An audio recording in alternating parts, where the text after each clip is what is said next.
Welcome to the Science of Advertising Show, episode 6, the show where we review the latest ads and the science behind why they influence and persuade human behaviour. On today's panel, we've got Dr. Cooney Horvath, the preeminent expert in the field of educational neuroscience, with a focus on learning, memory and attention, and your host, Jonathan Rolley.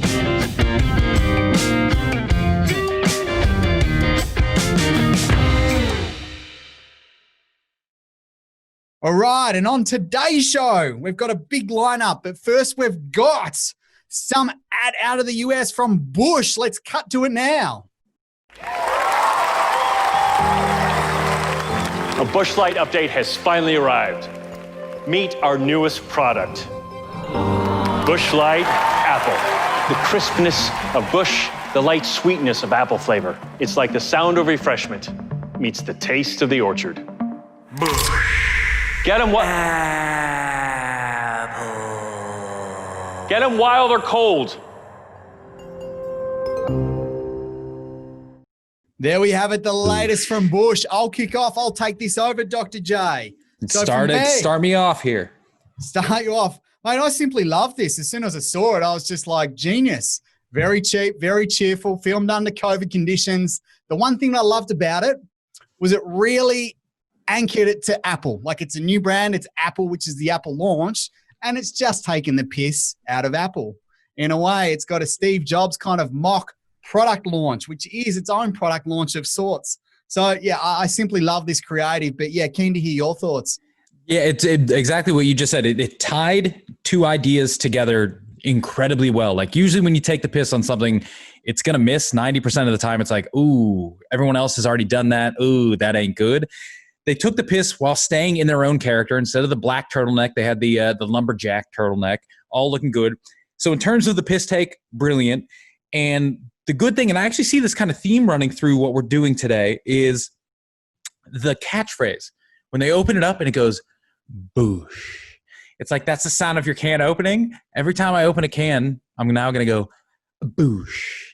I never thought that was a thing, but it is a thing now. And so then I think from the Busch, which we'll come back later to with more catchphrases, you've now got something tying you to it. So the joke now has become its own joke. It's gone beyond just making fun of something. It's inserted its own humor that's relevant to the brand. So now you're forming a new memory. Anytime I see Steve Jobs do Apple, I'm going to say Busch.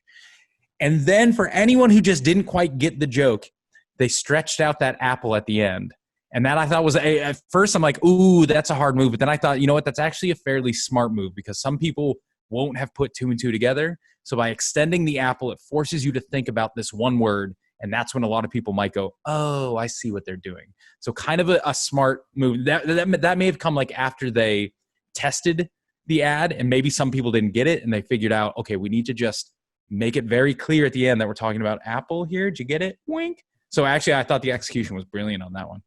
Yeah, it was really, really overt. But yeah, there is a bit of a theme today, and it's leveraging the concept of, let's call it memory hijack. So when you see something, it triggers another memory. So This is like Tesla. Tesla ran a similar product launch to what you see with Apple.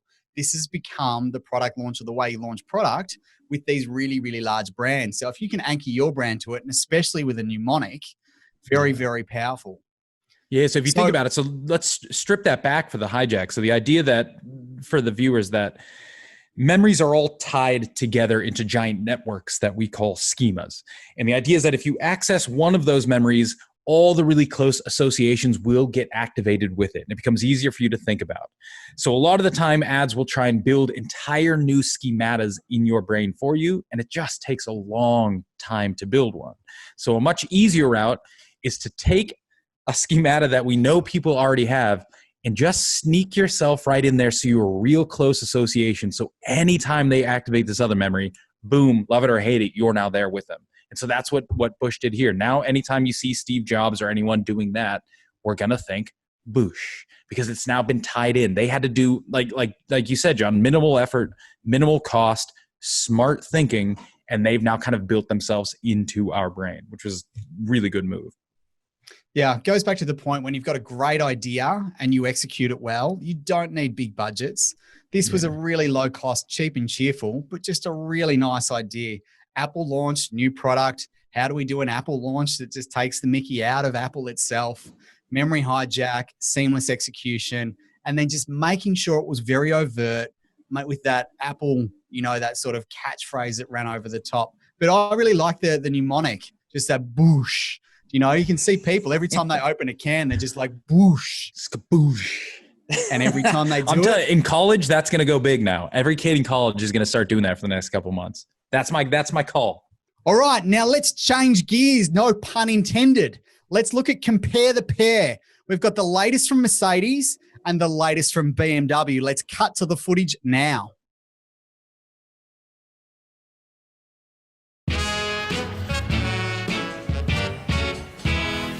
I've been searching for a long time to find somewhere to be mine.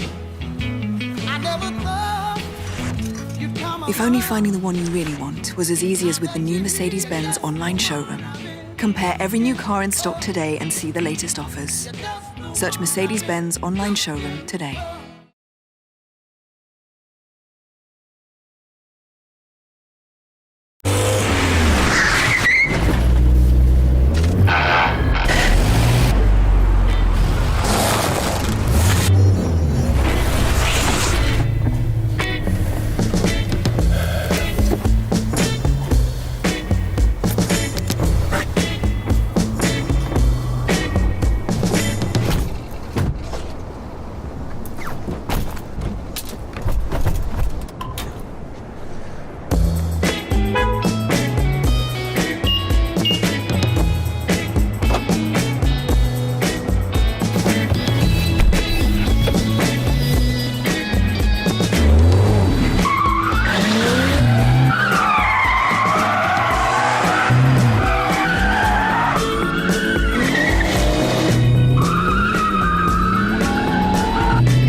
There we are, latest from BMW, latest from Mercedes. Compare the pair. Two new ads released during COVID, two different positioning statements. Oh my gosh. Okay, because we haven't discussed this beforehand. I think one of these commercials did their job well, one didn't. I think the second one did. I think the BMW one did tons better than the first one. I couldn't even really tell you what the first one was about. So that's where I stand. So what are you thinking? Well, interesting. I think they both did well. Okay. I do think BMW did a much, much better job of being on brand. But what Mercedes did, and let's just jump to Mercedes. So okay. Mercedes took some everyday situations, whether it's ordering a coffee and there's like 300 coffees or different type of drinks on a chart and a menu. You just get confused. You're just like, I just want my coffee. Then you go to a menu in a dining restaurant and they present these everyday situations that we're very familiar with.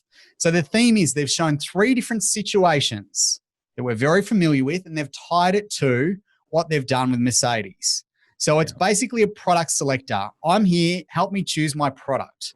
So within that, you're going straight to Mercedes and Mercedes are helping you choose a product and you can only choose a product within Mercedes. So it's not comparing against Audi or any other car brands, you're just comparing against its own product lineup. So clever in a way, and they're really trying, especially COVID, they're trying to get people to select product online. Like they don't have a new product release. It's just trying to basically release something when there's not much to release. Where did it fall flat then? So, I mean, the idea is all good. The execution was pretty nice. The way the commercial looks is good. Did it ever fall flat for you? For me, the only reason it really fell flat is looking at the comparison. So if I'm comparing cars, it's very clear the lineup in Mercedes. You can't really compare 3 or 4 different models for my needs. Like really, each specific product fits a very specific person. And when you're going to shop at Mercedes, you already know that you've got a pretty good idea of what Mercedes I'm going to get when you're walking to. So that's kind of where it falls short. So does it really solve a problem? Am I really going to go there to select a Mercedes that I'm already quite familiar with? A percentage of the market, yes, but it doesn't really sell the Mercedes brand. Where I'll push. See, I want to go. So I love everything you've said, and I think the commercial was spot on with this. So there's a phenomenon called choice paralysis, where once a human being has too many options to make, they tend to default back to just their most basic thing. So if I give you 3 different jellies to try, you've got strawberry, orange, apple. You'll see most people will kind of flip between all 3. They'll try all 3. You'll get kind of an even spread. As soon as I give you 50 jellies to choose from, everyone goes right to strawberry. Why? Because it's the most common thing we know, and we get paralyzed by all this overchoice. So that's kind of what they were playing with. But the 3 things, and so I recognize that I think that's good. The 3 things I think they went flat on are, 1, exactly what you said. The amount of choice you have at Mercedes is negligible. I can look at all the cars, but there's only one I can afford, or there's only one in my SUV line that's really going to matter for me. So I don't really have choice paralysis when it comes to Mercedes. And if I'm going to your website, you've already got me, so don't worry about it. 2, it made Mercedes COVID related. Come to our website, you can look stuff up. But everything else in that ad was very not COVID related. All of a sudden, I'm in a coffee shop. All of a sudden, I'm in a clothing store.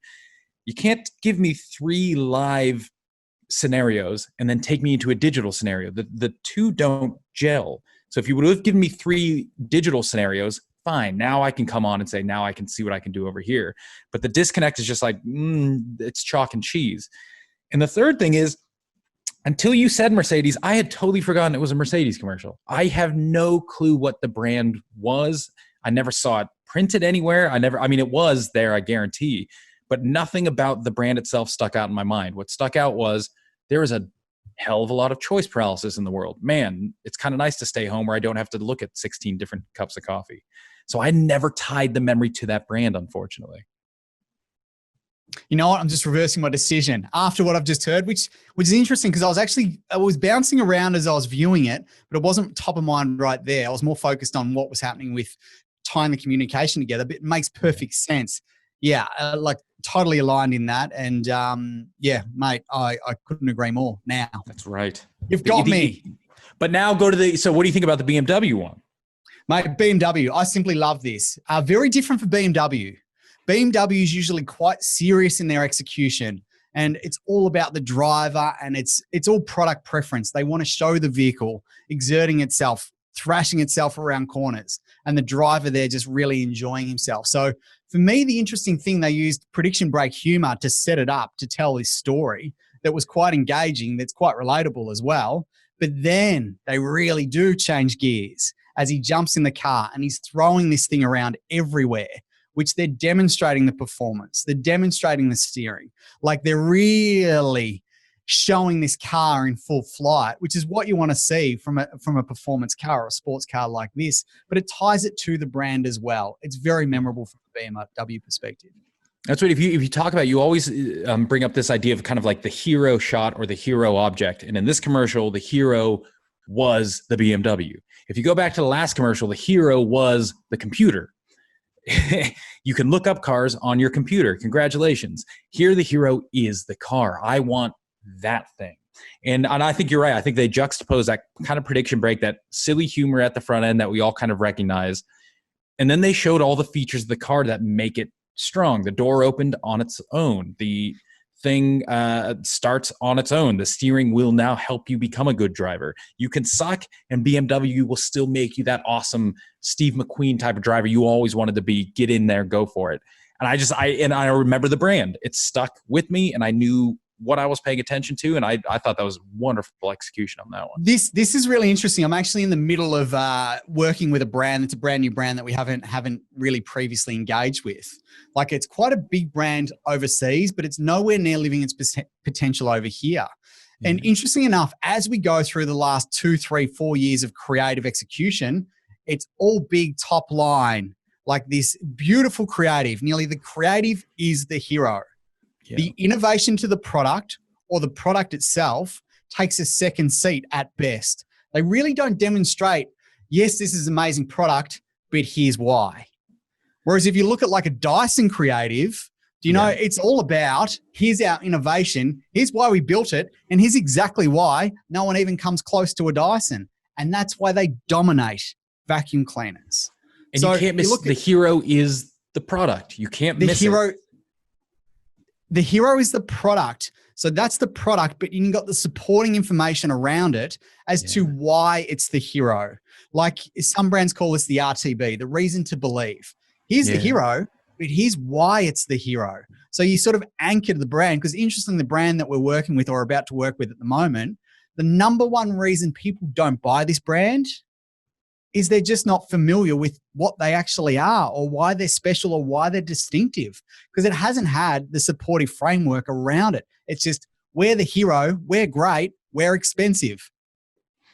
No supporting information. What do you do? So that's one. So that's good thinking is, and I'm thinking some products would be easier to demonstrate. So like this car here shows, why are we so good? The door opens on its own. It parks on its own. It helps you with your steering. It can actually physically demonstrate it through its actions. Whereas something like a Dyson with a vacuum, we all just assume every vacuum is going to do what it does. So they have to be a little more deliberate with it. They have to say, here's the mechanisms that you'll never find anywhere else. Here's the silence that you're going to get from nowhere else. So they can tackle it different ways. But at the end of the day, you're right. You've got to say, what is my differentiation and how is the best way to get this across? Because at some point, if you don't do that, what's the reasoning? Totally. But if you look at Dyson as well, and I know we're not looking at Dyson today, but it might be worth digging into in another session. But Dyson's very overt with their communication. It's not lost in a fancy creative ad where the ad is the hero and the product plays second fiddle. Yeah. Like it's the product is the hero and they support it. But the other one they do is what we call pain pleasure, is they'll show a bag that after a period of time, the suction drops diminishes greatly, which means the dust that you got in your carpet or the bacteria, it's not pulling it up. That can impact your health. You know, you're getting a quarter, you're going, whoa, this is not great. I've got a problem that I now need solved. Dyson's the only guys that are going to solve it for me. So they're very good at positioning from several different angles to help tell that story. Again, you've got all these different anchor points to what I know about Dyson and why they're great. It's not just, here's a shiny ad. And it's an expensive problem product. we're going to solve. And I think that's the basis of pretty much all advertisement, all business. You're here to solve problems. Why don't you tell me what it is you're going to solve? Don't beat around the bush. Don't hint. So I guess in the compare the pair, we've got what problem am I solving? One is you're a crappy driver, but now you can be a good driver. The other is you got too many choices. We can help you sort those out. I get it, but I thought that first one just got lost in the mix, unfortunately. Here's an interesting, what is Busch trying to solve then? Busch Apple, what are they trying to solve? Completely different play. Like when you look at like an FMCG product, like that's nearly where quirk and humor and those novelty type of assets work really well. Do you know? Because it is. I just want to feel good when I have a drink. Do you know? Like I just get a Busch. I can go Busch when I open it. That's novelty. I enjoy it. The more I drink it, the more I like it. It's not necessarily solving a problem, but the piece of communication they want to launch, I have a new product. It's Apple. So let's lock that down. Here's something's new. Let's try and sample it. It's in the mix. That's all they're trying to achieve. Whereas you're looking at Mercedes and BMW, they want to position themselves in a certain way, but also launch a new product. You've got a lot more to talk about with more expensive products, especially if they're innovative. And it's interesting if you think too, some products will lend themselves better to that as well. Because some products, I'm thinking to myself, what problem does beer solve? I'm bored. I'm stuck home alone. I'm not getting along with my wife. My kids are annoying me. Problem, solution, beer, get drunk. You can't really advertise that. That's kind of acknowledged that we all know that, but you can't turn that into a commercial. Oh, your wife annoying you? Get drunk. So I can see how they're kind of in that sticky spot where they can't overtly say we're going to solve your problem. So instead it's how you know the problem. So how can I just make sure I get into your memory system so you try this new thing? That's interesting. Yeah. Well, let's change gears once again and we'll go to a classic creative from Toyota Hilux, the Unbreakable. Here we go. It's time for a blast from the past.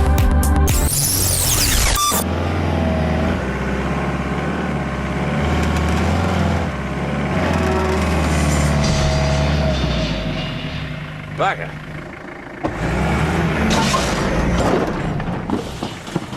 Bugger me.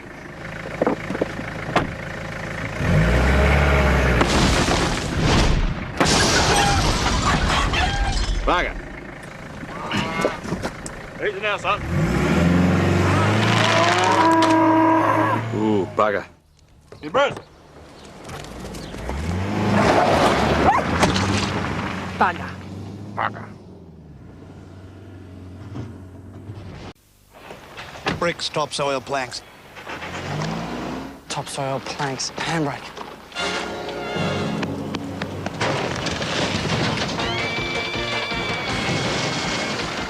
Bugger. Bugger. Bugger.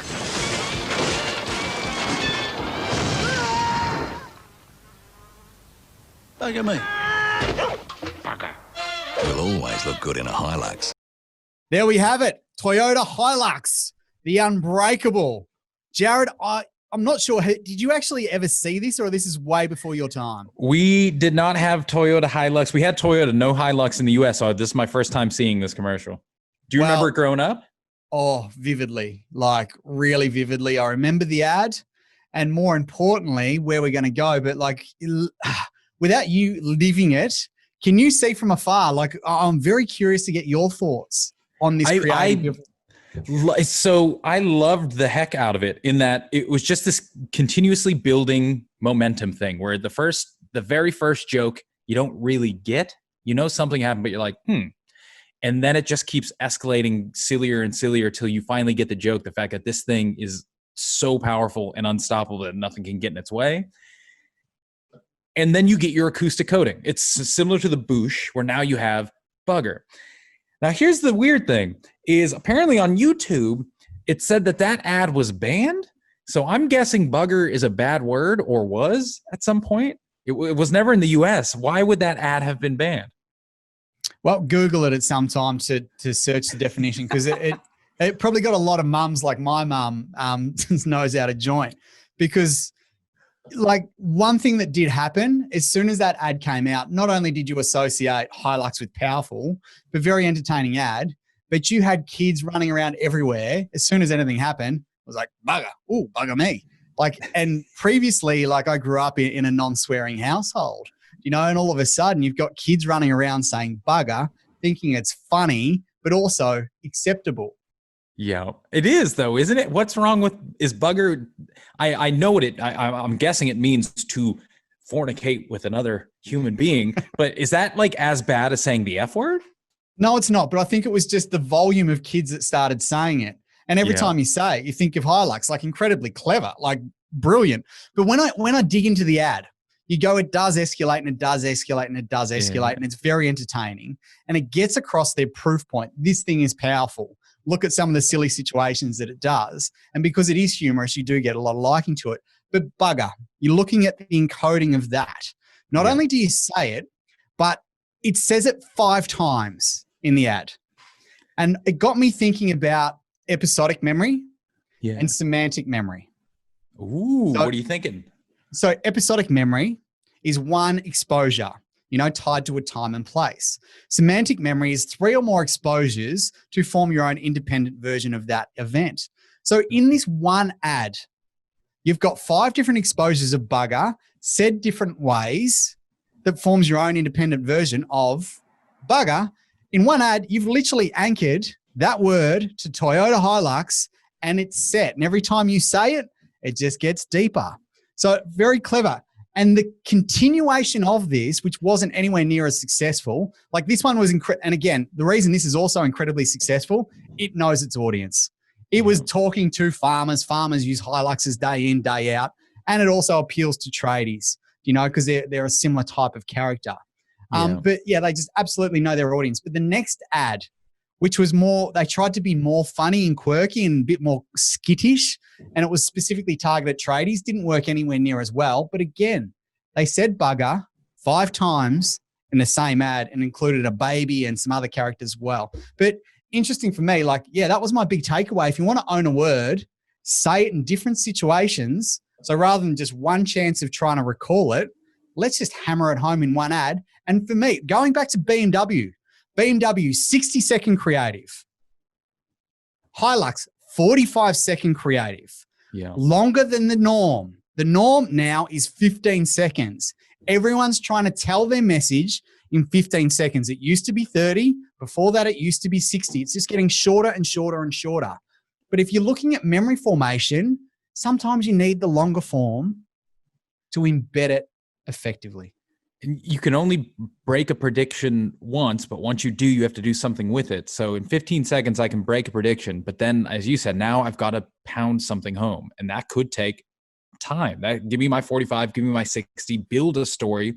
It's interesting you say, as you're saying that, I'm thinking, when you get involved with a narrative, I think we may have talked about this in the past, you start to excrete, weird word to say, oxytocin throughout your body, throughout your brain. This is a bonding chemical. Essentially, what's happening when you're getting your oxytocin while engaging with the narrative is now you are becoming part of that narrative. You're empathizing with it. It's becoming a part of your own story in that moment. This is why we love good films. But you could sit through a 2-hour film that's horrible, never get a drop of oxytocin because the narrative was just off. But if you start thinking about commercials now, it's like, okay, one of our biggest tools is going to be this empathy tool. Can I get that in 15 seconds? Is it possible to tell an effective narrative in 15 seconds? Yes, you'd like to assume that it is, but my God, it's going to be a lot harder to do that in 15 than in 60. Give me four times more time. I have a better chance of building a very clear beginning, middle, and a very clear trajectory that sucks in the audience, the viewer, and now they start to like it. And that's why I kind of think, go back to the car ads, the BMW one, you resonate with that. About halfway through when that kid's having fun, you're now in. I can actually feel that moment where I clicked in and now I'm empathizing with the commercial. Whereas the first one was just isolated skits, never got tied together into a narrative, never got me into that zone where now I'm going to release my chemicals. And it was just interesting. So I'm with you. And if you go longer, you have more time to tell your story, your narrative, to get the audience in. But go back to the Hilux one now. I think the problem between 1 and 2 is exactly like you said. It was like, remember in Hollywood in the 90s just sucked horribly, in that if they made one good movie, they would make part 2, and part 2 would be just like part 1 except bigger, and it always sucked because you're like, no, I didn't need bigger. I needed that same character just in a different situation. So I'm just thinking Die Hard 2. Oh God. Or Gremlins 2. Oh my goodness. But that's what they did with the Hilux one. It was like Fast and the Furious, so are you? Oh man, that just kept getting worse and worse. That's almost become a parody of itself to the point where now it's fine. Be as silly as you want to be. But in this case, yeah, it was like, hey, Bugger was funny. Let's just ramp it up and have a baby say it. Let's have a dog say whoop-de-doo. It's like, no, you hit your mark, stick with your mark and go with it. It's the fact that it was a bloke just saying these things, having a good old time. So I think, yeah, the second commercial just kind of butchered it a bit, but the first one was strong. And I think going back to the episodic memory idea, because they tie Bugger, like you said, to 5 different situations, chances are every time you watch it, you're going to resonate with one of the different situations. The first time you watch it, it's going to take you 3 or 4 times to figure out what the joke is. And so you might catch one of the last ones. The next time you see it, you're going to remember, oh, this is the Bugger commercial. I remember there were like jokes in it. What else is he going to do? Oh, the fence. I get it. And you're going to catch something new. And then I think by the third viewing, that's when you're really going to cotton on to that cow one, where you're going to now start building your own story where you're going to say, wait a second, he's going to rip that cow in half. Oh boy.